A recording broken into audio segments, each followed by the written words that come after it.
नमस्कार, आपण पाहत आहे भांडाफोड न्यूज. एका दमात भ्रष्टाचारी कोमात.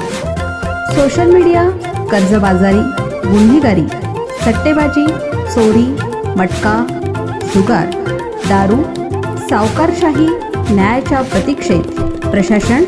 भांडाफोड न्यूज. एका दमात भ्रष्टाचारी कोमात. महापालिका निवडणुकीसाठी प्रशासन सज्ज. कोल्हापुरात 14 भरारी पथकं, 11 तपासणी नाके कार्यरत.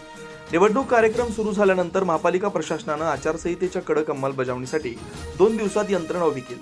उद्यापासून 14 भरारी पथकं, 11 ठिकाणी तपासणी नाके सुरू केले जात आहेत. या साऱ्यांसाठी 249 कर्मचारी नियुक्त असून उद्यापासून त्यांचं कामकाज सुरू केले जाणार आहे. पुढील आठवड्यात उमेदवारी अर्ज दाखल केले जाणार आहेत. त्यानंतर संबंधित उमेदवारांना निवडणूक खर्चाचा तपशील द्यावा लागणार आहे. अनेक पक्षांच्या बैठक तसेच सभा होण्यास सुरुवात झाली. त्यावर लक्ष ठेवण्यासाठी प्रशासनाकडून पथकं तयार केले.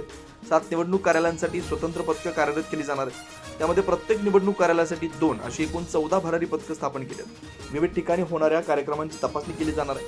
व्हिडिओ सर्व्हेलन्स पथकांचंही काम सुरू होणार आहे. प्रत्येक कार्यालयाला एक प्रमाणे 7 पथकं तयार केलेली आहेत. या 2 पथकांबरोबर निवडणूक काळात अवैध प्रकारांना रोखण्यासाठी शहरातील विविध प्रवेश मार्ग तसेच महत्त्वाच्या रस्त्यांवर 11 तपासणी नाकं उभं केले जाणार आहे. 3 शिफ्टमध्ये या नाक्यांचं काम सुरू राहणार आहे. संशयित वाहनांची तपासणी केली जाईल. उद्यापासून या पथकांचं कामकाज सुरू होणार आहे. 249 कर्मचारी नियुक्त. नियुक्ती भरारी पथके 14, प्रत्येक पथकात कर्मचारी 4. एकूण 56 निरीक्षण तपास नाके 11, प्रत्येकाला 5 कर्मचारी, 3 शिफ्ट. व्हिडिओ सर्व्हेलन्स पथकं 7, प्रत्येक पथकात कर्मचारी 4, एकूण 28, एकूण 165.